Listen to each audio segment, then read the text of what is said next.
Hi, everyone. This is Midnight Blues and Other Musings, and we are back for a special edition discussing the 2020 Tokyo Olympics and all of the things that have happened, the highs, the lows, and everything in between. So, we're going to start with Mag. What are your thoughts? Okay, so many thoughts. So I'm going to first start with men's artistic gymnastics team finals highlights. So this is probably the best team finals ever.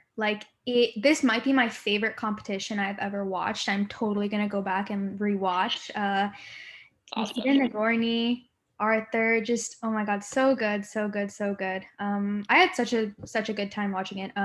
My highlight is probably Nikita Nagorny on floor. He did a pike double front half, front double to double front, 2.5, Brownie to double full, and then he added a triple full down the side.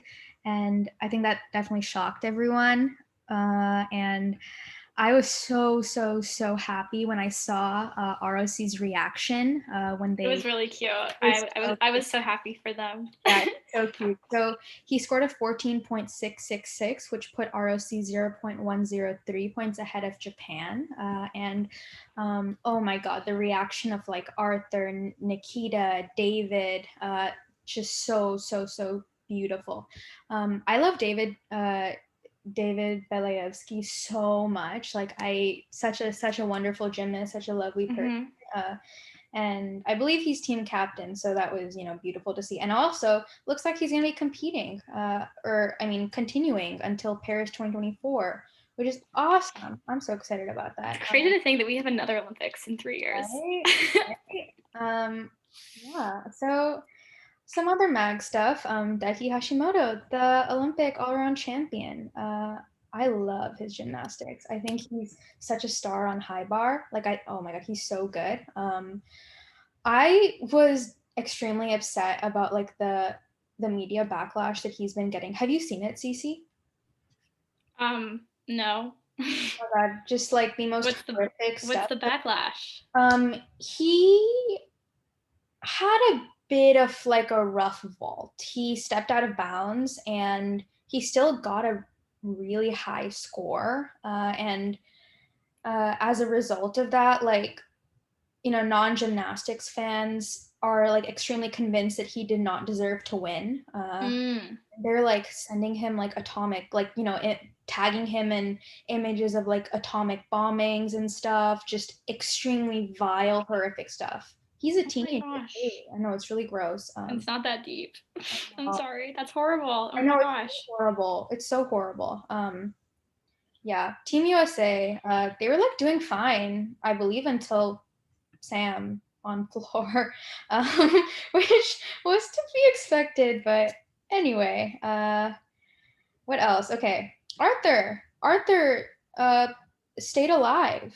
Uh, for people who do not follow gymnastics or like we're seeing people's gymnastics tweets during men's gymnastics. So Arthur sustained a full Achilles tear 3 months ago. He's insane. I know. I was like, oh my gosh, like watching him, I was like, oh my god, like thank God he like stayed in one piece. Yeah, no, he's crazy. In team finals on pommel horse, he got a 13.833, still rings 14.666, vault 14.933, incredible. He did a front handspring, double front pike, like insane, stuck vault. Mm-hmm. Uh, PB 14.6. High bar, he did fine. He got a 13.933. Floor, he was out of bounds on the third pass, and he had a step back on the triple full. But other than that, he did really well. 14.066. I don't know how he stayed alive. I'm not sure if this was in quals or the team final, but did you see that like the tweets about him like full on sobbing after his Yes. score? That was terrifying. Yeah, I was like, I'm having one of those moments. I'm having one of those moments. I know, crazy. Oddly enough, Arthur was the gymnast to two per country. David out of men's AA finals. Do you know what that is, Cece? I do. Yeah. Which is crazy because I really wish he did not do AA finals. I really wish he didn't. I don't even like I don't really get it too. He didn't really have a chance at a medal and he's so injured. But I mean, I guess he didn't qualify to any event finals, so yeah. So what else? Event finals. Vault final was last night. Carlos Yulo misses the podium by 0.017 points, but still a super big deal for the Philippines and for Carlos. Bronze in rings for Petronius for Greece, which is awesome. He got a 15.2. Kohei, oh my god. In quals. So Kohei came to Tokyo as a high bar specialist, and his first half of his high bar routine was exceptional. It was so good. The beginning was so good. He, his Cassina, his Coleman, Brett Schneider, is that how you say it? All extremely good. But he had that Rybolko fall, and he fell off of me a high bar, and I straight up screamed for like 30 seconds, and my parents were like, "What happened?" And I didn't want to tell them because I was embarrassed. But yeah, that ruined it for me, honestly. I wanted him to become high bar champion.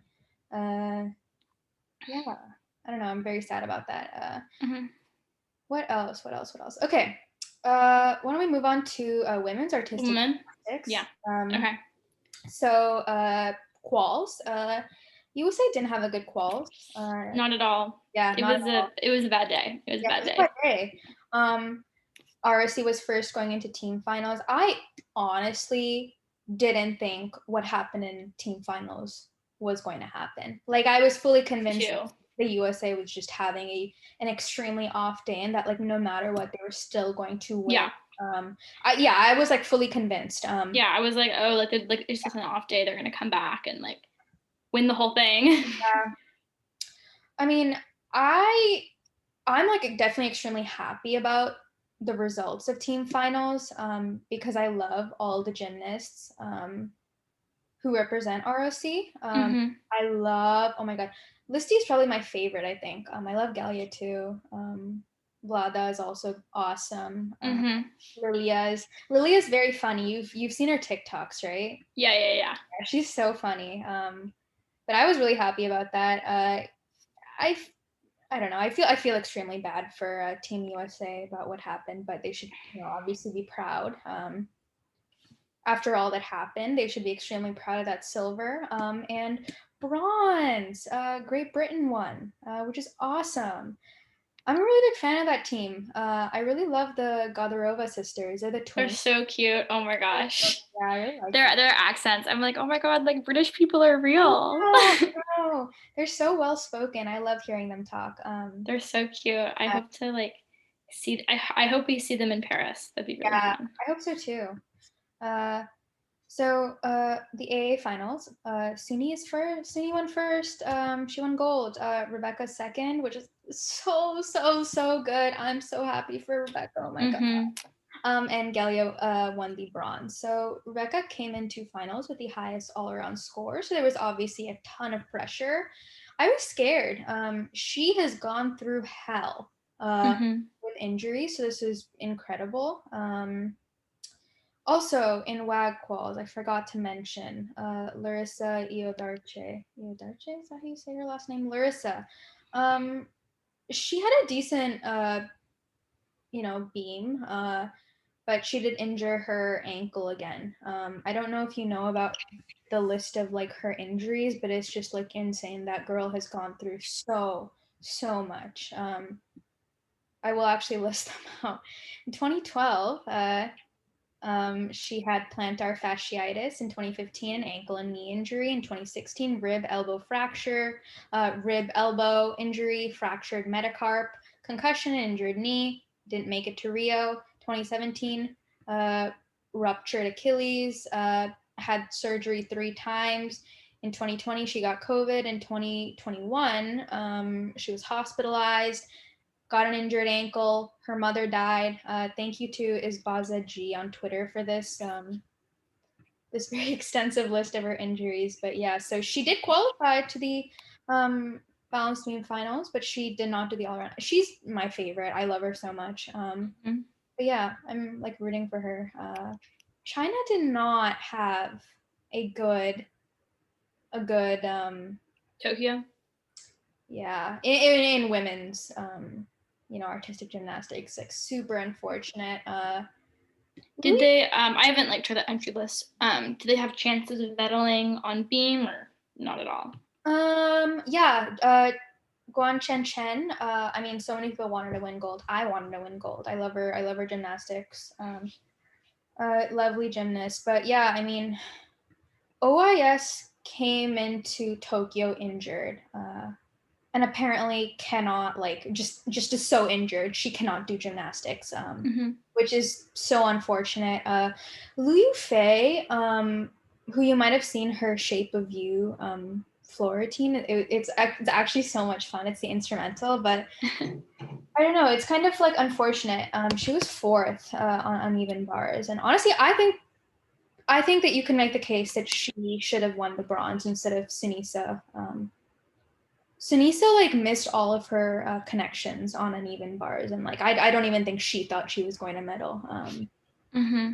But yeah, no, it's super unfortunate. I mean, I feel bad because everyone, I mean, most people had them in their like predictions for getting that bronze in the team Mm-hmm. finals, but yeah, super unfortunate.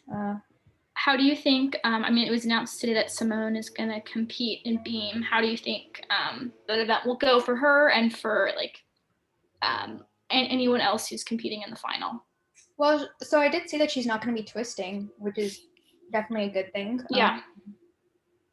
I think like a part of me really, really wants JPC to win, and a part of me really, really wants Simone to win. Mm-hmm.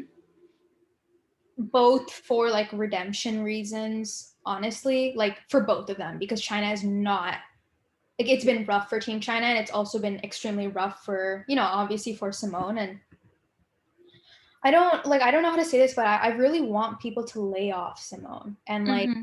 unfortunately, I think that like the harassment would have just gotten like 50 times worse if she wasn't in the game final, which is so unfortunate and unfair because no one will ever understand what it's like to be no one will understand what it's like to be Simone Biles. And it's like lovely to see like athletes, sympathizing with her, and they're so supportive. Did you see Plashenko was like super supportive? Yeah, I saw that. It was funny. I was like, oh Yeah. my gosh. Wow. I was Would very have not expected that, but yeah, you know, yeah, goes to show you never know what people will think. yeah. Uh, so for vault, Rebecca won gold. Michaela Skinner, Michaela. How do you say it? I thought it Michaela. was Michaela. Michaela. Oh, it's like spelled like MYK, which is I don't know. Skinner. I think it's still Michaela. Okay, so Skinner won silver. Yeo won bronze. Yeo is the first South Korean woman to qualify for an Olympic event final, and she is the first and only woman to land her vault that's named after her, which is named after her in 2019 at the Korean Cup. Her vault is a handspring double full, and it's called the U, which is awesome. Her father actually won silver at the Olympics, and I think that's just so amazing. I don't know if you saw her father's reaction. I did. I think it's really cool No, when parents kind of like no. mentor their children. There's a German golfer, I forget his name, and his dad, Mm-hmm. I think, wasn't able to go to the Olympics. So like him going to the Olympics is like such a big deal for his family because like Mm-hmm. his dad like I think he qualified and then didn't end up going for some Oh, reason. okay. So it's like really cool that like like that like kind of legacy passing down family lines. Yeah, yeah. Super. The vault was probably my like definitely my favorite. the event finals. Uneven bars was a mess. I kind of touched on this earlier, but Nina won gold, which is expected, honestly. Uh, Nastya Ilyankova won silver, which I'm super happy about because she's definitely had a rough quad, and I think that this upwards trajectory in her career is magnificent to see. And Suni won bronze, but she missed all of her connections on uneven bars, and I think the case can be made that Liu Yufei should have gotten bronze, but yeah, still a good finish for her. She was in fourth, and on floor, awesome podium. Jade had that horrific. Oh my god, Vault final. yeah, vault final, super super scary. Vanessa won silver, which I'm super happy about. Vanessa Ferrari, and May Murakami and Gelia tied for bronze, and I think that this is like the best podium ever. Like this is an incredible podium. Mm-hmm. Uh, Listy was in tears after the floor final, and she went to talk to journalists. And I feel so bad for her. I really really want her to win AA at Worlds. She's a European champion right now. She's also the Russian national champion. Such a talented gymnast, but she was 2 PC'd out of AA finals. Orazova and Gelia went to AA finals. Vlada had a really good Olympics, and she was in fourth, and it's unfortunate, and people can make the case that she deserved bronze. Mm-hmm. I think that Listanova and Orazova's time to shine is Paris 2024. So many of these young gymnasts are going to have just a lights out. I know. Paris 24. It feels weird to speculate though. Like these Olympics aren't even done, and we're I know, already I know. like, oh my gosh, like what's gonna happen in Paris, guys? Like let's go. But I feel like that's like you're always talking about the future because it's like it's more interesting than the present. I think honestly, they themselves are thinking about the future. Like, if you don't do well, Yeah, you're like, all right, redemption, Paris, I'm gonna be there. like Listy, for example, like she's had issues with event finals, and it really, really does suck because she delivered so hard in team finals and in quals. But it is what it is, and we'll talk about Beam when we film our next episode. It'll be today morning for the both of us. So I will keep my write down my thoughts. Yeah. Yeah. Now let's move on to swimming, another traditional tentpole sport of the Olympics. Yeah. Okay. Which swimmer do you want to start with first? Why don't we start with Evgeny Rylov? Okay. And Ryan Murphy and Luke Greenback. So Evgeny Rylov won gold in 100 and 200 meters, and he is a backstroke like god. Oh my god! If you watch underwater, like the underwater camera angle, oh my god, his turns are like the most beautiful thing ever. Like, oh my god, the speed he gets out of his turns is just, I cannot stop fawning over his turns. Oh my god. But yeah, I'm gonna stop talking about his terms, but his turns. But he has been undefeated since 2017. He's just like extremely good at backstroke. And during the press conference after Xenia Rylov had won gold, Ryan Murphy winning silver, Luke Greenback winning bronze, Ryan Murphy explicitly said that this final was not clean. Mm-hmm. Implying that people are doping, and the accusation seemed, or was, pointed at Rylov. And Luke Mm-hmm. that kind of echoed Ryan Murphy's comments. So I do have like a lot of thoughts on this. Both Ceci and I we're both, I'd say, extremely interested in, doping history, doping protocols, anti-doping, Mm-hmm. WADA sanctions and stuff. But I thought that these accusations were honestly like awful. like awful because it it had absolutely no evidence. Like Rylov has zero history of, not being a clean athlete. And usually with many of these cases, athletes talk and stuff. And it's not to suggest that negative tests somehow mean that an athlete is completely clean, but Rylov has like zero scandal surrounding doping. So I don't know. I thought this accusation was very hurtful towards him. What do you think? Yeah, I think we talked about this. I mean, I'm only talking about it from because we're talking about the Lily King And yeah, Famova. side. Yeah. Yeah, and I was like, oh my god, I don't know. It isn't really about Ryan Murphy. I think that's kind of different, but I guess he would understand as well, as an American swimmer who's dealt with this. But I really feel like Lily King has a lot of justification for her opinions and attitudes, especially if your closest competitor tested positive for meldonium 6 times and was still allowed to compete in 2016 and was allowed to compete this year.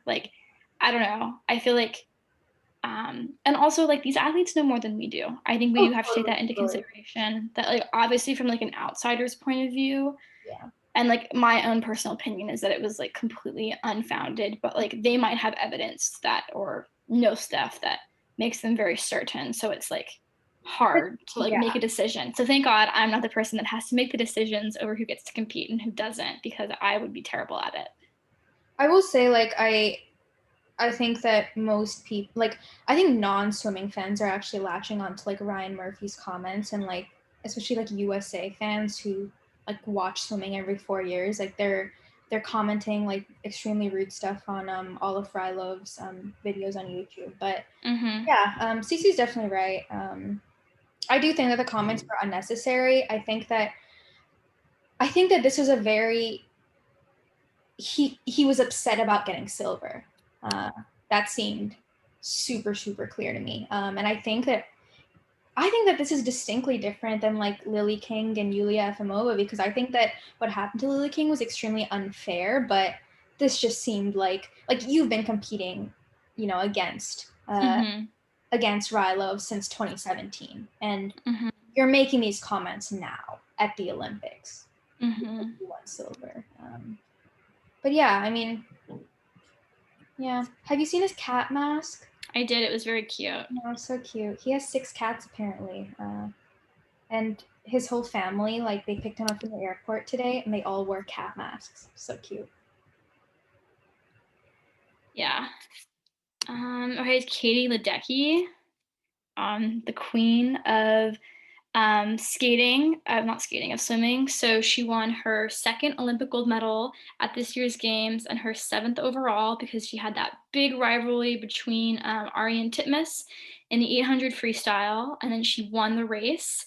And then she finished the Olympic swimming meet with a gold medal in her signature race, the women 800 meter. And she became the first swimmer to win the event in the 3 consecutive Olympics. And honestly, I don't know if she's gonna retire or keep going, but it's incredible to me that she's able to last to be so competitive in so many different lengths of meet, and she's just a beast. She's just so ahead of everybody else. It amazes me. Um, and so she has gonna come away from Tokyo with her 2 gold medals and her 2 silver medals, and she's already looking forward towards Paris, which is awesome to hear, because I cannot wait to see what she accomplishes in 4 years, because I really feel in all sports, really, we've seen that athletes get better with age. They get better with maturity, and they're able to deal with these scenarios and just go out their best and do better than they've ever done. And it looks like we're also going to be seeing her rivalry with Titmus in the future. The events where Ledecky lost, Titmus beat her, and I just think that's really cool that you have this really tight rivalry between 2 women where they're just equally as competitive. I just think that's really, really awesome. And we have Caleb Dressel, the I guess the American swimming superstar of the moment. Yeah, so good.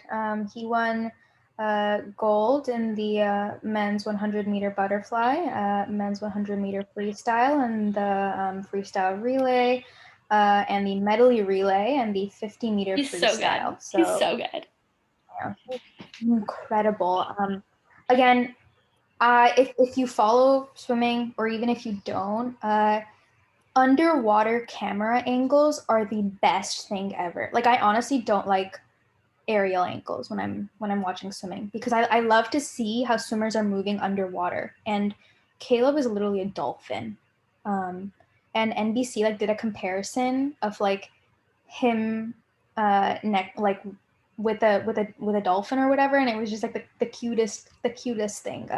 But Caleb is incredible, and I also feel extremely bad for him, because he seems petrified at the attention that he's getting, and he suggested that he doesn't like any of this, like, how his Olympic experience, it's been a lot of pressure on him.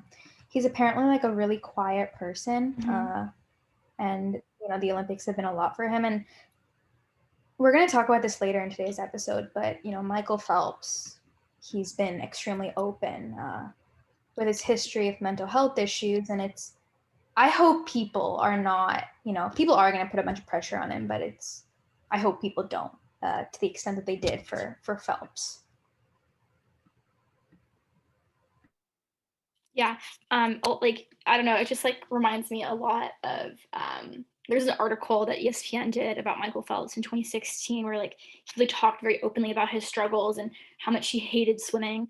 And just like to read all that, like Caleb saying it's like the exact same thing. And I just really hope that Caleb has like a really good support system and a really good team around him to like help him find that like mental and physical balance and to take care of himself, because I feel like in sports where the attention is not on them like all of the time, like the Olympics is just like a whole nother ballpark, because like there's a difference between like being a swimmer and like going to worlds and competing and then going to Tokyo where your sport is like this is like the second most watched sport in America, like, and you become like a household name.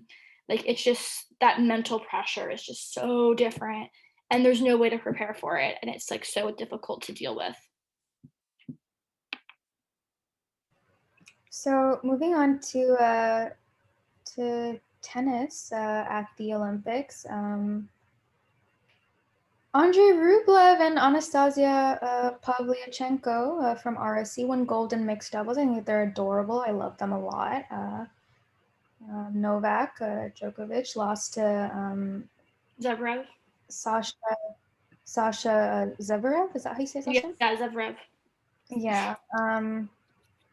I For mean, the for it was the semis, right? yeah. For the getting the gold medal match. So, a lot of pressure there. Sasha Zverev is a domestic abuser, an alleged domestic abuser, and it's quite sad that his former partner Olia's story is kind of getting drowned out. But did you see that the BBC commentator spoke about it? I didn't. I didn't actually watch the match. I was. It happened this week. It happened this weekend, and I was out, so I haven't had a. I didn't have a chance to like watch it. I just saw like the results. Yeah. Um. So I think the big conversation is like the two like top ladies tennis players right Yeah. here, Naomi Osaka and Ash Barty, both went out in the first and second rounds of the singles tournament, which is kind of crazy that they did that. But again, like the Olympics are just like a whole different ballpark, I feel. Yeah. Um, Elena Svitolina is the first Ukrainian to win an Olympic medal in tennis. She won bronze, which is awesome. And yeah, I really, really enjoyed mixed doubles. Djokovic actually pulled out of, was it semis that he pulled out of?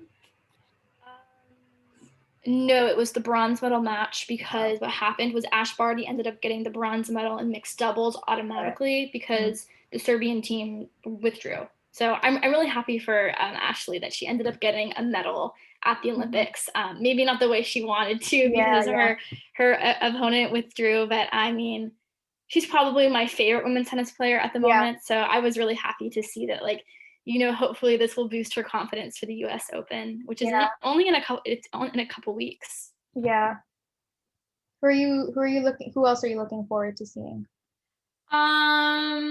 I mean, I'm really interested to see how Naomi does. I mean, like hard court is like her best like surface. I mean, she's never done well at Wimbledon, never done well at France. Like when she plays. So I'm interested to see how like she like rebounds as well after like a pretty disappointing loss in the second round to the Yeah, eventual silver medalist. yeah, yeah. Um, what else? Okay, so table tennis. Mo Long, Olympic champion in men's singles in 2016, won again in men's singles at the Tokyo Olympics, which is awesome. I know that's first man to ever do it, right? Yeah, he's That's so so, so, cool. so good. Uh, so why don't we kind of move on to talk about like the mental health side of things. Mhm. So Simone Biles pulled out for mental health reasons. Chinese diver Shi Ping Mao talked about her struggles with depression.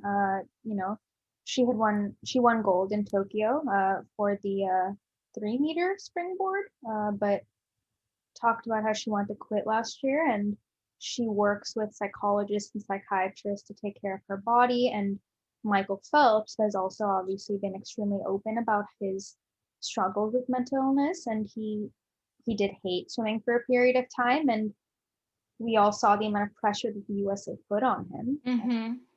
What are your thoughts on this? Yeah. I think it's just like I think it's really awesome that like because of people like Simone and Michael that like people are being more open about it. I think it really goes to show how like if you have someone who is like at the top of the sport, like other people will talk about it. This Chinese diver named Shi Ting Wao. She was the Olympic champion in the 3 meter springboard in Tokyo, and she competed in Rio as well. And she talked about her struggles with depression in the last year, and like openly cited Simone as like, oh, like I'm just like Simone. I think it's really cool that athletes are able to be more open and to be more honest because like these are real things and I mean, at least in my opinion, they're always like very well known within the sport, but not like within an athlete to an audience. You know how much you're struggling. And like going back to the conversation about like Caleb and Michael and how they both like hated swimming, and it reminds me a lot of Andre Agassi. Have you read his autobiography? Yes, my mom is a big Oxy fan. Oh my gosh, that book is so good. Everybody go read Open by Andre Agassi. It is maybe the best biography I've ever read. Um, so for those who don't know, he was a American tennis player in the 80s and the 90s. And he was very like well known for kind of his like kind of crazy like outside life. But the most important thing I think we talked a lot about was how much he hated tennis. Like he hated it, and the reason he was so good was because he wanted to beat the sport that he hated. And I feel like a lot of athletes could relate to hating their sport, but they stay in it because they know nothing else and they just want to like beat the sport that they hate. Like Simone talking about how much she didn't like gymnastics after Rio. Michael and Caleb saying they hate swimming. Like I don't know. I just feel like everyone should read Andre Agassi's book because he's so open, pun Mhm, intended, about like a lot of the mental health struggles of athletes, and I just think mhm, it's very like widely applicable as well. yeah. Um, Michaela Maroney also on Twitter talked about how So sad. the Olympics are not like safe enough for athletes. Like they're hmm fully catering to NBC and television. Uh, Yeah, especially on if you're a minor, yeah. like she was. And so we talked about this earlier, but at the World Championships specific to a person's sport discipline and other competitions, they're not broadcasted in the same way the Olympics are. hmm And suddenly during the Olympics, you have millions and millions of people following these sports for the first time. And, gymnastics is this like flashy, cool thing for people. And there's very little care given to these athletes. And for example, with event finals, there's no touch warm up. And that means that the gymnasts are going into their competition cold, like they're not warmed up. And Cece and I, you can't do a sport and compete if you're not Yeah, warmed you have up. to have a warm up. Yeah. Even when you're like practicing, like I cannot practice or I cannot, play a sport without, warming up my body with some sort of cardio and, stretching and stuff. And you those touch warm-ups are extremely necessary when it comes to gymnastics. And Jade Yeah. Carey had that terrifying first fall that could have gone so awfully. Thankfully, she wasn't hurt and she was able to, rebound for that second vault and, did so well in floor finals. But, uneven bars also, that was a splat fest. And I don't think that this would have been the case if there were touch warm.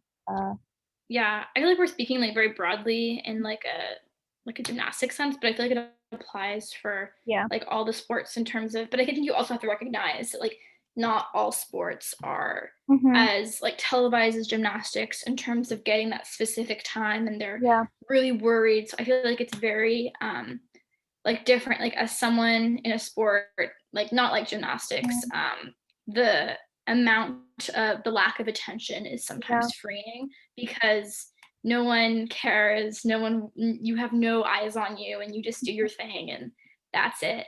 But for the sports that do have that, like there needs to be way more protection, and especially in gymnastics where some of the athletes are minors. It's not like that in all sports, but in gym it is, and I feel like that is like they need to be protected.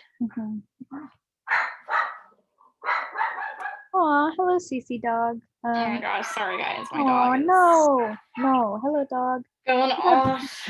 Oh my gosh, sorry guys. No, it's okay. What's your dog's name? Her name is Fluffy Puppy. Oh my god. She doesn't have a name. We just call her Fluffy Puppy. What kind of dog? She's a little mutt dog. Got her from the shelter, but we think she's like border collie, Oh, that's like miniature border collie. so cute. Okay, so why don't we talk about our own experience? Oh my gosh, I feel like I'm at therapy. Yeah. So I can go first. So like a lot of the stuff that like I talked about earlier about how people like hating their own sport, like I can relate to so much. Like my senior year, I like cried every day on my way to practice. Like it was horrible. Oh my gosh. And like luckily like I'm in a mental space now where like I'm not acting like that.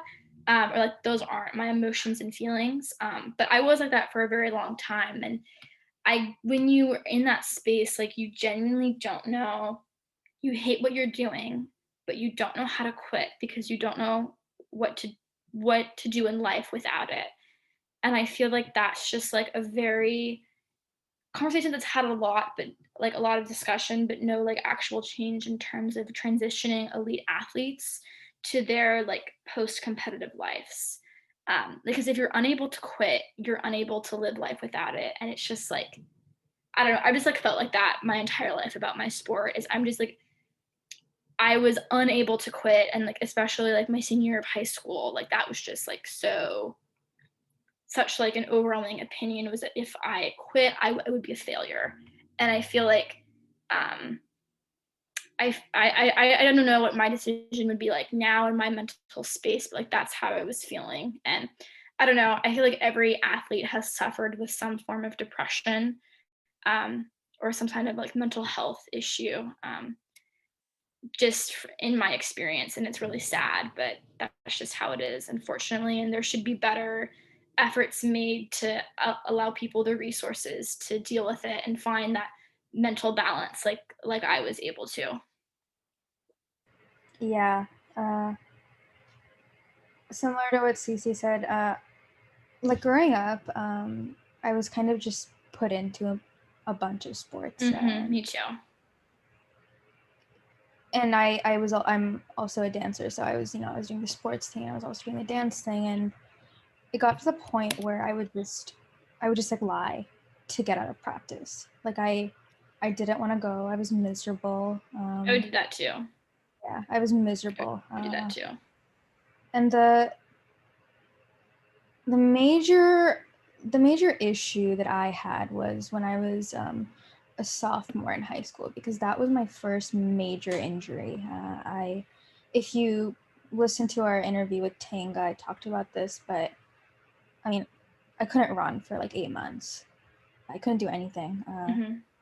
No physical activity, and I, you know, I developed an eating disorder at the age of 12, and with injuries, and if you're someone who's been active your whole life, like you just feel like shit. Like you're laying in bed all the time. You're bedridden, and it's just like this obsession with, you know, how's my body gonna look tomorrow? What are the meals? Like, you know, I have to plan everything out, and it sucks. And practice and just like exercise and sports and dance became something that turned less into like an athletic thing and more of like a how can I lose weight? And that's not what sports should be about, like at all. It sucks. Like it's a very like it's an obsessive fixation, and it I would never wish that on anyone, but unfortunately that is a very common thing for a lot of people. Like I would, similar to what Ceci said about depression with athletes, like I think, you know, having these body issues are part and parcel of sport, and you become obsessed. And even if you are doing it for like competitive purposes, like you're still going to have those body issues, and it's awful. It sucks. I feel like the key word there is like obsessive, Yeah. and like that's kind of a trait that has like two sides. Like Yeah. if you are a competitor, it's really good to be obsessive, because that means that you will be really focused to win, and you will just like be on top of things. But then it also means that you obsess over everything negative in your life, and you become like self-hating or start micromanaging everything. And I think that like a lot of the traits like in sports psychology, and I've had like talks and sports psychologists like telling me how to compete, and the traits that they tell you are good for competing are like horrible for real life in terms of like processing your emotions, dealing with them. Like sports psychology is all about having a narrow-minded focus and blocking everything out, and focusing on the future, and like planning out how you're going to compete in your match, um, and not about, you know, like living in the present, how to take care of yourself today. And it's just like, I don't know. I think sports psychology does serve a purpose, but it often like undermines a lot of like mental health basics, if you could call them that. Yeah, I think that when athletes only see a sports psychologist, or they only see a psychologist that's not for sports, I think that there is just such a massive difference between the two specialists. And like you said, Cece, the way an athlete thinks is not sufficient for the real world. Like it's literally not. You cannot live life that way, and it's why so many athletes have come forward talking about how depressed they've been post-retirement. I feel like it's very, very few sports that like don't have that, and it's or any few athletes, and in my experience mostly been because like they competed, like were a tip top athlete when they were older in life, and so they were more mature. And I feel like maturity is just like so important, and it's cruel to put these expectations on like kids in their teens or their early 20s. Yeah. There's a quote from the Michael Phelps article I was talking about earlier. It says, the nature of training for the Olympics doesn't allow much planning for the aftermath. Yeah. And I'm like, that really sums it up, how, like, at least in figure skating, if you are, I mean, just use the example of a Terry. Everybody has their moment that's like their time's up. And for a lot of them, it's the Olympics. They're all training for the Olympics. That's all that they're training for. And then once they're gone, they're like, oh, on to the next one. Yeah. I feel so bad when I just think about Phelps because he's insanely talented, and unfortunately that was like kind of his downfall in terms of his mental health, because he was just so good that oh my god, the amount of pressure that he was under. And I don't know if you saw his interviews recently in Tokyo, but it was really nice to see him again. I know. I'm so happy he's doing okay. Like his family, and I was reading about the relationship between him and his coach. And I don't know, it just reminded me of Andre Agassi's relationship with his father, who was his coach. And then how like Andre acted at like IMG when he was a teenager, like, really blowing off authority, did everything he could to make people angry. And that stubbornness is so amazing to have as an athlete, because it means that you'll never give up, you can dig deeper, but it also means that you have no idea how to like process, like to not be stubborn and to like maybe take the high road instead of like thinking you know best. I don't know, it's just but I'm glad, like, I'm glad we're having this conversation and like athletes are speaking up, because it's super duper important to talk about. And it happens in every sport. I know that all too well. So on a kind of different note, did you see the news about the person who had person who had won gold in diving? Yes. Like started diving at age 20. That's awesome. That's so cool. I think that's awesome. Like people starting late in sports always makes me like really happy. And I feel like in some sports it's actually really good because it prevents burnout. And you're still motivated. Oh my gosh, we have to talk about Formula One. Let's talk about Formula One. Oh my gosh. So we were like, oh, like we'll wait until after Hungary, because like, oh my gosh, like it'll be the big showdown. We'll see who comes on top and we can discuss like all of the mess. Did not expect that to happen.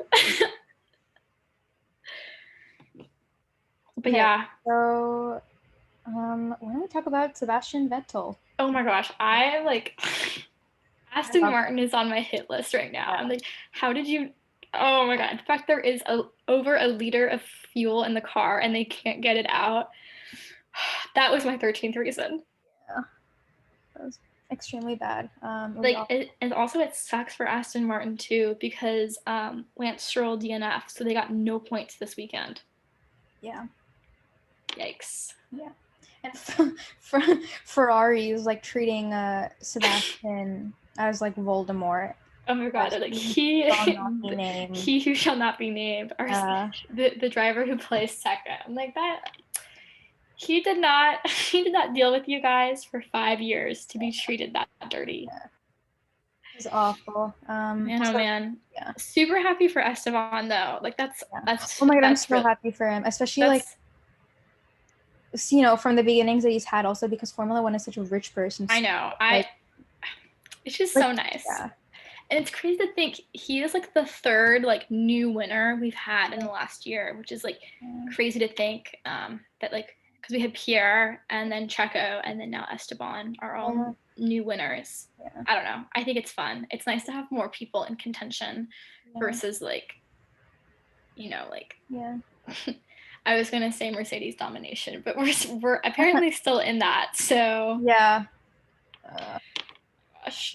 Yeah, and then I don't know if you saw that the Drivers' Championship and then the Constructors are all in Mercedes now. Womp womp. Yeah. Everybody everybody froze in the Red Bull pit. Yeah. I'm sure Horner like threw something. Yeah, 100%. Everyone froze. Yeah.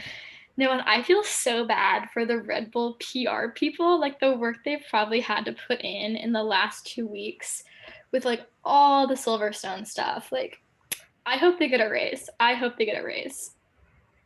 What do you think about the statement that Which there were so many. You have to specify. Specifically the Mercedes statement about Lewis and Max, like the one that was released a few days ago. Oh, the one on Instagram that was like really spicy. Like the one that was like, you know what it was about. Yeah. Okay, the spicy one. Yeah. I mean, I would kill to see what was said in that Zoom meeting. Yeah. I would kill to hear that. I'm gonna assume that I don't know if Horner actually went to that meeting, but the representatives, like their case is that like they implied that Lewis did it on purpose, and that's why the Instagram statement was so spicy and like specifically mentioned that.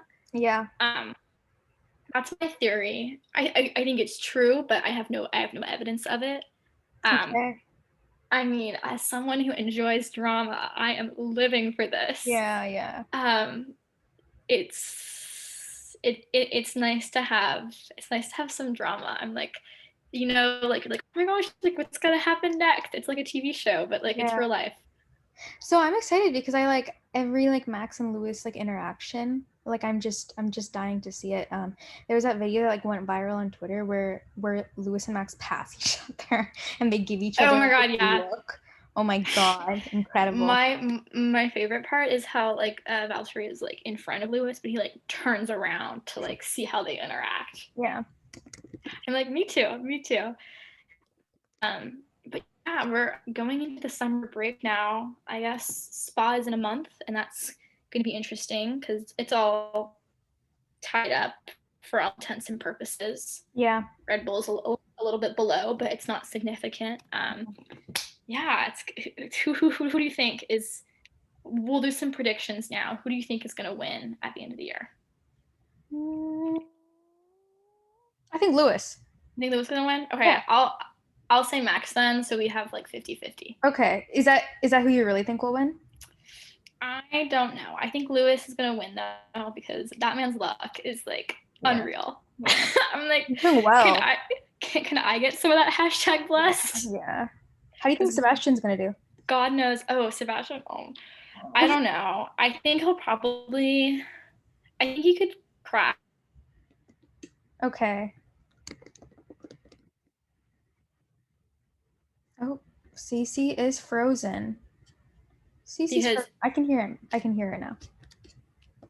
You were frozen for a bit there. Oh my gosh. Okay, well, I was gonna say I think Seb is gonna crack top 10 of driver standings. Yeah. But I think Aston Martin is gonna get 7th because there is no way they can make up the deficit to like to Alpine or to AlphaTauri now. They're like so far ahead of Williams. Yeah. So I think they'll just like be in like no man's land. And this really sucks because like this was supposed to be the year that we're like, we are a serious midfield team with our billions of dollars. And then this happens. Like, oh, that sucks. If they had gotten that podium, it would have like really helped them out to like stay in contention with Alpine. Yeah. How do you think Carlos and Fernando are going to do? Fernando Alonso, especially after Hungary. They did well. Oh my god, Fernando Alonso was so good. Oh my god, he was doing his thing. He was like Lewis, like remember he said remember 2007 because I do. I'm very I don't know how Ferrari is gonna do. Ferrari is always doing. I hate Italians. I say as an Italian. I hate Italians except Vanessa Ferrari. Exactly. Yeah, she's the only Ferrari I like. I'm worried. I don't know. I feel like. Bro, I'm worried for Checo. Okay, I'm actually not. not. And okay, it's because he's. How are you not? Great, but he's doing better than Pierre, Alex, or Daniel Kvyat ever did. Pierre did fine. I think Kvyat, not Ricardo. Oh, okay. Daniel versus Daniel. What about Pierre? But Pierre did fine in Hungary. No, he didn't. He didn't. Did? He didn't. It was really Am I looking at the wrong person? Pierre Gasly? Well, no, when he was in the Red Bull, he didn't do very well. Oh, okay. He was in it for half the season in 2019. It wasn't good. So Checo was doing better than they ever did. Yeah. But he's still not doing great. Like, we Yeah. still have, like, Max versus the Mercedes is, like, the big, like, to do. Yeah. But I think if he just keeps his head down and, you know, doesn't say anything bad about Red Bull, I think he'll be fine to get a 1-year contract extension for 2022. Yeah. Especially since who else is Red Bull going to put in that car? Yeah. How do They you think have no... What? How do you think Daniel is going to do? Don't even talk to me. I'm still mourning. I mean, I think if he continues to do like that badly, McLaren could like trigger a performance clause and ask him to leave. Yeah. Okay, but like this week is like, cause he had that like horrible damage. Oh my god, did you see like Max's car? Like literally half of it was gone. Yeah. And like Daniel's was like, it was like just as bad. I was like, how are they driving these cars? It's incredible. Yeah. But yeah, bad weekend for McLaren. They got no points. Yeah. And they lost, I think Ferrari tied them up for P3 in constructors. You think Haas is going to 100% be out of oh yeah. No question. No question. They are getting lost. Yeah. Oh my gosh, poor Haas. They are they're like the clowns of Formula One. Nick did a really good job this weekend though. Nick did do a good job. I hope that, you know, like I know he's staying on for 2022, but like after, it would be awesome if he got like picked up by a midfield team, because I mean, like obviously beyond his father, but like I think he's an awesome driver and he's a nice personality, and I love him and his engineer are so cute together. Yeah. His engineer is like the nicest person I've ever seen. He's like so like, all right, we're gonna like come around and we're gonna get you a new front wing and it's gonna be all good. Don't worry about it. I'm like, can you like narrate my life? Yeah. How do you think Spa is gonna go? I just want drama. Always the drama. Whoever loses in Formula One always changes, but whoever wins is Netflix. The thing is, like, I think like after you kind of got me into Formula One, I've like developed this like attachment towards Checo. I love him. I know. His kid is like so cute. I cannot get over how cute his kid is. So now I'm like a little bit stressed. He's fine. He's fine. I promise you, he is fine for Red Bull seat in 2022. He got that win in Baku. Yeah. You know, what happened this week wasn't his fault. Yeah. You know, Silverstone was kind of sucky, but like he was really lucky that like got like collision, because now Red Bull was like focusing on that. Yeah. But oh my god, the bad part is, I don't know if you saw, but Red Bull's gonna have to take penalties for the new engines for both of them. Oh. I'm like, great. I'm like, oh gosh. Yeah. I'm like, oh my god, Checo. I'm gonna like tear my hair out. Yeah. So much drama with Red Bull. Oh my god. They're the ultimate drama stirrers. They're the biggest, and you know, I just can't help but be fascinated by like the train wreck they are. Oh my god. But yeah. Fernando has a picture with Penelope Cruz up on his Instagram. Wow. me and the bestie. Yeah.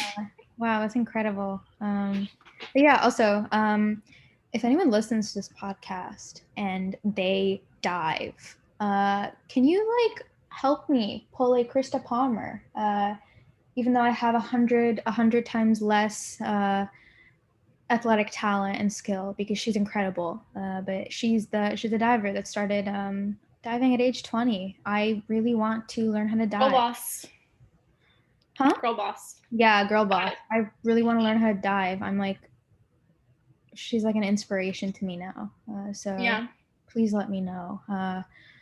Also, in a coming episode, I will be talking to Clematis RG, who, if you follow Rhythmic Gymnastics, they are very popular on YouTube. They make the most incredible RG videos, score breakdowns, and if you want to get introduced to rhythmic gymnastics, they have extremely awesome guides, and they're like super funny to watch too. I really love their YouTube videos. But yeah, we'll be talking about rhythmic gymnastics. So I did put our link up for Curious Cat on our Twitter. So send us any questions that you have about rhythmic gymnastics, whether you are a fan or not. Honestly, if you're not a fan and you don't follow the sport, would this be a perfect opportunity to kind of learn more, because Climatic is an RG god. And what else? We're gonna have Russian junior test skates next week. Tomorrow. It's starting tomorrow. Oh, tomorrow. Okay, so we'll have to discuss that as well. Yeah, One TV is also gonna be streaming it on their website, so make sure to. Yay! I'm super excited. I'm super excited to see Vasilisa and Valerie. They'll be on tomorrow. I'm so excited. I hope that they have lovely programs. I know. We'll be reacting. We'll be discussing on the tweets, on the Twitter. Yeah, I'm excited. I'm stoked. I love watching junior Grand Prix and junior skating in general. I think that it's an awesome way to it's just so much fun. It's so much fun, especially junior ice dance. I love it. But yeah, what else? Yeah, I think that's it. Awesome. Also, right. quickly, Nathan and Tatiana Navka. Oh yeah, I'll talk about that. Oh. Yeah. Okay. I think that no matter how many apologies a person gives, and even if the apology sounds legitimate, when it comes to things like biases, especially in the case of Nathan, he clearly has these perceptions of his own sport being something that's perceived as as feminine or only for those who are part of the LGBTQ community, which is it's not true, and it's unfortunate that he made those comments, and I guess my stance is that those kind of things take time for people to kind of unlearn, and he's not going to unlearn those subconscious biases or beliefs just because of a Twitter apology, Yeah, I agree. Yeah, especially when you have Tatiana Navka, with the incredibly homophobic post about men's rhythmic gymnastics, and this kind of thing is so normal within figure skating. Think about the amount of people that have come out in figure skating. It's a pretty low number, and unfortunately it is because sport in general is extremely homophobic, and a lot of men in figure skating, like you had Brian Joubert, in the mid 2000s, who's super adamant about not being gay, and then you had Evan Lysacek, who that feud between him and Johnny Ware, there's a lot of implicit and explicit homophobia there.